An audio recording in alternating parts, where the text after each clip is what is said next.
Hello guys, welcome to my channel. तो आज मैं लेकर आया हूँ रेन फॉरेस्ट पैशन का पार्ट 6। जॉन और श्यामू वहां से भागे तो जॉन को गोली लग गई थी। उन्होंने गुंडों का ध्यान भटकाया और वूचा आई के पास पहुंच गए। श्यामू ने लॉक खोल दिया और अब उसने कहा कि उसे जो चाहिए था उसे वो मिल गया है और श्यामू को जो चाहिए था उसे वो मिल गया है। तो उन्हें अब अपने अपने रास्ते जाना चाहिए। लेकिन क्या उसने उसे एक पल के लिए भी प्यार किया? जॉन ने कहा हाँ, लेकिन क्या उसने कभी उसके लिए कुछ फील किया या कभी रुकने का सोचा? श्यामू खुश थी, लेकिन उसने बताने से मना कर दिया।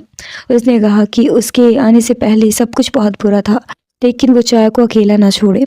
जॉन ने भी उसे नए रास्तों पर जाने के लिए ब्लेसिंग्स दी। वो उसे किस करने वाला था, लेकिन लॉक खुला और उसने जल्दी से वूचा आई लेकर जाने को कहा। उसे जाने से घबराहट हो रही थी। ये शायद आखिरी बार था जब वो उसे सामने देख रही थी। जॉन ने उसे वो लेटर दिया जिसमें उसके डैड के बारे में सच लिखा हुआ था और उसने कहा कि वो जल्दी से निकल जाए।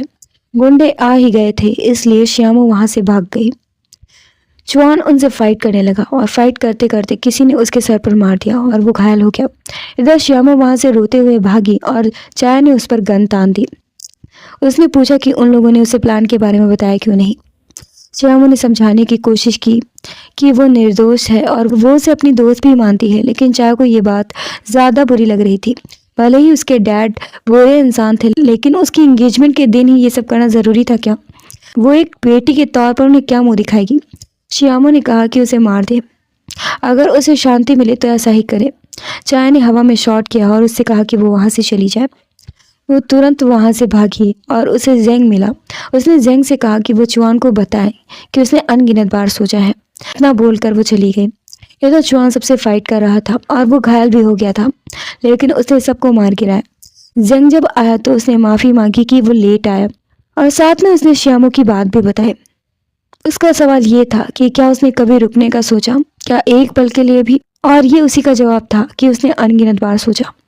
जॉन तुरंत उसके पास जाना चाहता था। इधर पता चला कि ये सारा प्लान चिंग फेंग का था और उसने ही पूबा से अक्षन की ड्रिंक में कुछ मिलाने को कहा था। जॉन तो बस उनका मोहरा था। चिंग फेंग ने उसे पैसे का बैग थमा दिया। पूबा ने कहा कि वो और अक्षन दोनों बाप बेटे के जैसे थे, लेकिन अब वो उसके खून का प्यासा होगा। चिंग फेंग ने याद दिलाया कि उसने काफी फायदा उठा लिया है। पूबा बिजनेस को आधा आधा बांटकर प्रॉफिट कमाना चाहता था, लेकिन चिंग फेंग दोबारा उसे देखना नहीं चाहता था। पूबा ने उसकी सारी बातें रिकॉर्ड कर ली और दूसरी तरफ श्यामू ने नोटिस किया कि वो डॉक पर नहीं जा रही है और जल्द ही उसे बेहोश कर दिया गया। जब उसे होश आया तो चिंग फेंग उसके सामने था।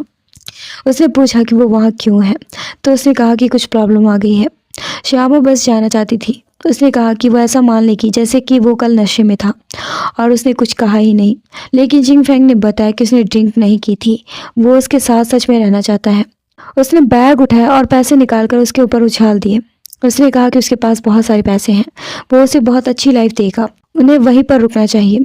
श्यामू उसकी हंसी देखकर घबरा गई। ऐसा लग रहा था कि वो उसे जानती ही नहीं। चिंग फेंग ने कहा कि उसे अब आदत डाल लेनी चाहिए, लेकिन श्यामू बहुत निराश हो गई।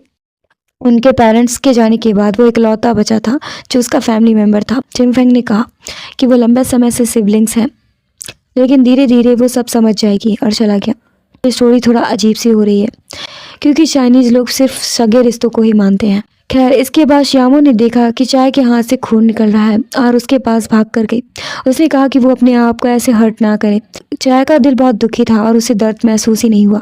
श्यामू ने कहा कि वो दोनों एक जैसे हैं, लेकिन चाय को नहीं लगता। श्यामू को भी लगता है कि वो ज़्यादा काइंड और बहादुर है।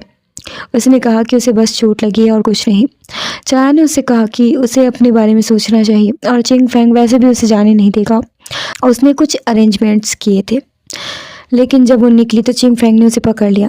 श्यामू ने कहा कि वो चुआन को ढूंढने जा रही है, तो वो उसे खुद लेकर जाने वाला था।